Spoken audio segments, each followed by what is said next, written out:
Salut, je m'appelle Lisa. J'ai 15 ans. Connaissez-vous cette situation où tout le monde autour de vous croit des rumeurs stupides à votre sujet? Et à cause de cela, toute votre vie est ruinée, peu importe ce que vous faites ou à quel point vous vous défendez? Ce type de situation m'est arrivé. Tout le monde pense que j'ai accouché. Regardez cette vidéo jusqu'à la fin et vous découvrirez ce que les gens inventent quand vous produisez du lait maternel à 15 ans. Depuis que je suis enfant, je ne grandis pas en hauteur, mais en largeur. Non, mes parents ne me nourrissaient pas. J'ai juste une prédisposition à la graisse, à la plénitude et à la douceur. À l'âge de 14 ans, mon médecin m'a diagnostiqué obèse. Il a fortement recommandé de m'envoyer dans un camp de santé. Mais ce n'était pas amusant au camp. Cela a commencé avec le fait que nous avons été obligés de marcher une partie du chemin vers le camp. Mais quand nous avons finalement atteint le camp, il s'est avéré que ce n'était que le début. Pas de commodité, pas de civilisation, juste nous, les conseillers, et un seul objectif, survivre.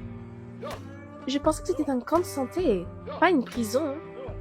Mon Dieu, pourquoi cet endroit devait-il être si horrible? Mais ensuite, j'ai rencontré Zach. Zach ne m'a pas quitté et m'a aidé à me relever. J'ai réussi à mieux le connaître. Il s'est avéré que nous étions de la même école. Il avait juste 1 an et demi de plus, et nous ne nous étions pas vus avant. Avez-vous déjà rencontré une personne que vous avez regardée et vous avez immédiatement pensé « Voici ma chance, et je ne la manquerai pas » Zach et moi avons commencé à sortir ensemble. Le temps passa vite. Mon quart de travail était terminé et Zach devait encore suivre un cours pour devenir populaire. J'avais tellement peur qu'il m'oublie, ou qu'il rencontre une autre fille qui m'éclipserait. Quand je suis rentrée à la maison, j'ai compris pourquoi les gens disaient « Si tu veux perdre du poids, tombe amoureuse ». J'ai presque arrêté de manger, en comptant les minutes jusqu'à notre rencontre. Après une éternité, Zach a appelé. Il m'a proposé un rendez-vous. Oh mon Dieu! Enfin, putain! J'ai mis ma meilleure robe, j'ai fait ma meilleure coiffure et mon meilleur maquillage, tout pour lui. Nous nous sommes rencontrés. Entre-temps, sa posture s'est un peu redressée et la confiance a augmenté. Mais dès que nous nous sommes rencontrés, nous avons entendu un rire méchant. Méchant. C'était des brutes de mon école. Quoi?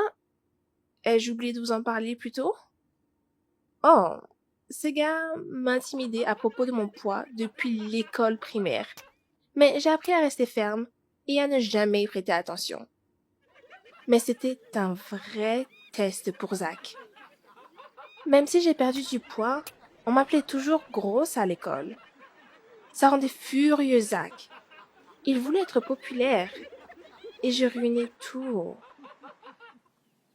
Pour l'encourager, j'ai décidé de prendre des choses désespérées et de passer à une étape plus adulte de la relation. Zach m'a invité à l'école. Alors j'ai attendu que nous soyons seuls et je l'ai embrassé comme une adulte. Après cela, nous avons commencé à nous embrasser tout le temps. Je pensais que ça m'aiderait à me sentir moins mal à propos de la popularité de Zach. Mais j'avais tellement tort. Quand ils ont réalisé que je ne répondais pas, les intimidateurs ont décidé de s'attaquer à Zach. Ils riaient. Qu'est-ce que tu trouves à cette petite grosse? Est-ce qu'elle est ta petite esclave sexuelle? Zach a menti sans sourciller. Oui, elle est juste mon esclave sexuelle. Et tout s'est effondré. Les intimidateurs avaient un nouveau respect pour Zach. Ainsi, il a finalement réalisé son rêve et est devenu populaire. Je ne pouvais pas le supporter et je l'ai largué. Zach avait peur de sa popularité et a dit à tout le monde qu'il m'avait quitté après m'avoir surpris en train de le tromper. J'avais l'habitude d'ignorer les railleries, mais je ne m'attendais pas à cela de la part de Zach. Il m'a brisé le cœur. À la maison, la nouvelle m'attendait. Ma mère est tombée enceinte. Apparemment, pendant que j'étais au camp, mes parents n'ont pas perdu de temps, en vain. Eh bien, j'ai recommencé la routine paresseuse de l'école, maison, école. Pour rendre ma mère heureuse, mon père a constamment ramené à la maison divers bonbons. Comment gérez-vous le stress? J'ai fait ce que je savais faire le mieux, voler les bonbons de ma mère et les manger sans répit. Un jour à l'école, l'un des intimidateurs a dit « Hé, Lisa a l'air d'être enceinte du gars avec qui elle a trompé Zach. Regardez comment elle a grossi. » Et ce Zach encore. Ils ont réussi à trouver mon point faible et j'ai commencé à manger pour compenser le stress, ce qui m'a rendue encore plus grosse qu'auparavant. Ensuite, j'ai été appelée chez le directeur et il m'a posé une question. « Lisa, il y a des rumeurs selon lesquelles vous êtes enceinte. Est-ce vrai? » Ce fut la dernière goutte pour moi. J'ai suivi un régime strict avec un nombre minimum de calories.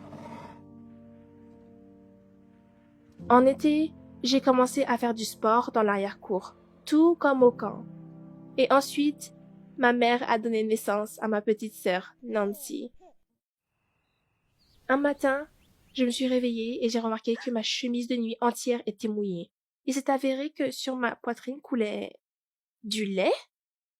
Au rendez-vous, le médecin a fait quelques tests et on m'a diagnostiqué un déséquilibre hormonal. Mes hausses de poids ont fait disparaître mes hormones, ce qui a entraîné la production de lait dans mes seins. Le traitement n'aurait dû donner des résultats qu'après une longue période. Je marchais avec Nancy dans le parc. Et là, j'ai accidentellement rencontré un groupe d'intimidateurs. Le lendemain, toute l'école a pensé que j'avais un bébé. Cette fois, le directeur a appelé toute notre famille. Il a écouté attentivement mes parents, puis a insisté pour convoquer toute l'école ensemble pendant la récréation et enfin arrêter la propagation des rumeurs. Je ne peux toujours pas vraiment expliquer ce qui s'est passé.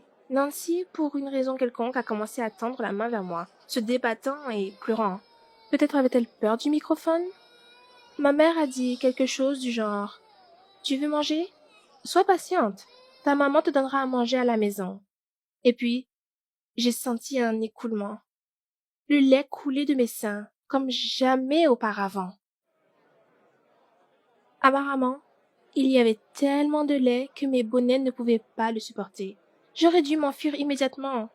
Mais à la place, je me suis arrêtée net dans mes pas.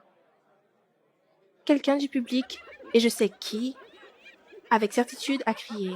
« Le lait de Lisa est en train de couler. On a compris. Vous n'avez pas à continuer. Laissez-la nourrir sa fille. Ne le faites pas devant tout le monde, ou on pourrait être malade. » Mais personne n'a ri. J'ai vu tout le monde tomber dans un silence gênant, cherchant celui qui avait crié. Le directeur a immédiatement couru sur la scène, a remercié ma mère et toute ma famille, a embrassé Nancy sur le front et a renvoyé tous les élèves. Personne ne s'est moqué de moi depuis. Apparemment, ils ont obtenu ce qu'ils voulaient. À cause de ce qui s'est passé, ils ont décidé que la rumeur était vraie et ont réalisé qu'il n'y avait aucune raison de rire. Mais au contraire, ils devaient être impliqués et prêts à aider. Ensuite, j'ai été accueillie par les anciens amis de Zach, et il avait peur de me montrer son visage. Il n'y avait aucune trace de sa popularité.